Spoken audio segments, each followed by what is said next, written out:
السلام علیکم رحمۃ اللہ، ویلکم ایوری بڈی، حبل اللہ آج کی بات، آپ کی ہوسٹ اور ہمارے ساتھ ڈاکٹر آسیہ مدنی۔ السلام علیکم رحمۃ اللہ۔ ڈاکٹر وعلیکم صاحبہ، السلام۔ آج کی بات ہماری بہت کوئک ہوتی ہے، پریسائز ہوتی ہے، ہم کوشش کرتے ہیں کہ بڑے امپورٹنٹ میٹرز کے اوپر ذرا ہم ڈسکس کریں۔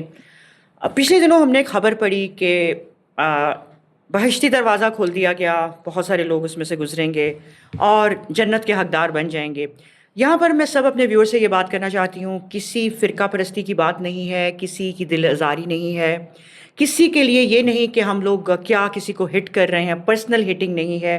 یہ ہر ایک سمجھدار فہم رکھنے والے مسلمان کے لیے لمحہ فکریہ ہے کہ ایک دروازے کو ہم نے مڈل اپنے سب کانٹیننٹ کے اندر ڈکلیئر کر دیا ہے کہ وہاں پہ جنت کی ٹکٹ ہمیں مل جائے گی، جس میں سے گزرتے ہوئے ہر سال سوؤں کے حساب سے لوگ مر بھی جاتے ہیں ایک دیکھنے کے بعد۔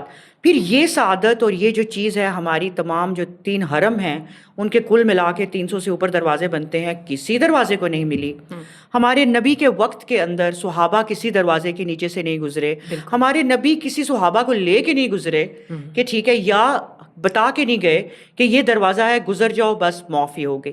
ہم کہاں جا رہے ہیں؟ کیوں ہمیں ایک سمجھ نہیں آتا ڈاکٹر صاحبہ کہ دین اصل کیا ہے، اور ہمیں اصل دین کو سمجھنا ہے۔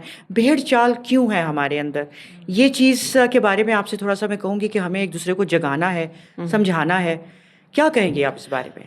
بارک اللہ فیک، آپ نے بہت امپورٹنٹ بات یہ کہی ہے کہ کسی کے ساتھ کوئی اعتراض کا یا بحث در بحث کا مسئلہ ہی نہیں ہے، صرف ایک اپنی کامن سینس کو آواز دینی ہے۔ اور یہ جو آپ نے کتنی زبردست بات کہہ دی کہ صحابہ کو نہ تو نبی کریم صلی اللہ علیہ وسلم لے کے گزرے اور نہ صحابہ گزرے، کسی کو اتنا ایزی جنت کا ٹکٹ ملا ہی نہیں، تو ہم نے کیسے وہ جنت کا ٹکٹ لے لیا؟ اللہ نے کہہ دیا کہ کیا حال ہے تمہارا، تمہیں ایسے جنت مل جائے گی، ابھی تک تو تم ہلا ہی نہیں گئے، احاسب الناس ان یترکوا ان یقولوا آمنا وهم لا یفتنون۔ بالکل۔ اچھا، یہاں پر کیا ہے کہ یہ جو اتنی بڑی اس دنیا کی زندگی کی آزمائش ہے، اس کو ہم نے کتنا سمپلیفائی کر کے تو منٹوں میں اس کا جو ہے نا وہ اس کا وہ حل بھی نکال دیا ہے کہ پاک پتن میں ایک دروازہ کھلتا ہے جو کہ سال میں ایک مرتبہ کھلے گا، جس کے اوپر پنجاب پولیس تعینات ہے، اور جس میں سے ایک مرتبہ میں 1.5 لاکھ لوگ گزرتے ہیں، اور وہ مجھے لگتا ہے شاید اس میں جو گزرنے والے کو ایک ڈنڈا بھی پڑتا ہے، جس کو ڈنڈا نہیں پڑتا وہ بیچارہ دوبارہ ٹکٹ لے کے جاتا ہے، کیونکہ اس کو جب تک ڈنڈا نہیں پڑے گا جب تک اس کو وہ جو ہے جنت نہیں ملے گی۔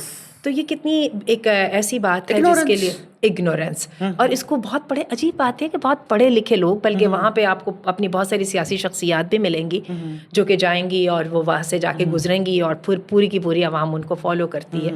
تو وہی بات ہے کہ ریالٹی تو یہ ہے کہ اگر جنت اتنی آسان ہوتی، فتنۃ المحیا والممات اتنا آسان نہیں ہے، انسان کی ہر لمحے ججمنٹ کی آزمائش ہے، اور اس ججمنٹ کے اوپر اللہ تعالیٰ نے جو ہے نا اس کی جنت اور جہنم بنانی ہے۔ تو ہم نے اس کو کیسے اتنا سمپلیفائی کر دیا کہ بس یہ کر لو اور نہ نمازیں پڑھو، لوگوں کے ساتھ حرام کر لو، لوگوں کے ساتھ زیادتیاں کر لو، لوگوں کی زمینیں مار جاؤ، لوگوں کا پیسہ کھا جاؤ، نہ حقوق العباد۔ حقوق اللہ ہوتے ہیں تو انسان کے اندر وہ اسپرچل اسٹرینتھ پیدا ہوتی ہے کہ وہ حقوق العباد اخلاقیات کا دھیان کر سکتا ہے۔ ان کو بھی آپ نے نکال دیا، حقوق العباد کو ویسے ہی آپ نے نکال دیا، اور آپ نے کہا کہ وہ جو سارے حرام حلال وہ سب کچھ جو کمایا تھا اس کو جا کے ایک ڈنڈا کھاؤ اور اس کو کیش کرا لیا۔ تو بس اس کی طرف ہی میں آپ ہی کو سیکنڈ کر رہی ہوں۔ اللہ تعالیٰ ہمیں توفیق دے، اور دیکھیے ایک بڑی خوبصورت دعا ہے کہ اللہ تعالیٰ ہمیں شرک سے معاف کر دے، اس کا جو ہمیں پتہ چل رہا ہے اور اس کا بھی جو ہمیں پتہ نہیں چل رہا۔ اور اس کے اندر یہ حقیقت ذہن میں رکھیے گا کہ شیطان نے اللہ تعالیٰ کو جب چیلنج دیا تھا تو اس نے کہا تھا کہ میں ہر نصیبا مفروضہ، میں تیرے بندوں میں سے لازماً ایک حصہ لوں گا۔ تو شیطان کوشش کرتا ہے کہ ہر نیکی کے عمل میں سے اپنا حصہ نکالنے کی، اور یہی وہ ولی جو ہیں وہ چیزیں ہیں جن کی طرف غور کرنے کی ضرورت ہے، کیونکہ اللہ کے رسول نے فرمایا کہ شرک جو ہے وہ اتنا کئی دفعہ باریک ہوتا ہے کہ اندھیری رات میں کالی چونٹی کالے پتھر کی وجہ سے اس کا پتہ نہیں لگتا اور آپ کو پتہ بھی نہیں چلتا، اور شرک اس میں آ جاتا ہے، اور جس عمل میں شرک آ جاتا ہے اس میں اللہ تعالیٰ اس سے بے نیاز ہو جاتے ہیں۔ تو اللہ تعالیٰ ہمیں توفیق دے، ایمان کو خالص کر کے اور ایمان کو ہمارے لیے مزین کر دے اور اہم کر دے۔ آمین یا رب۔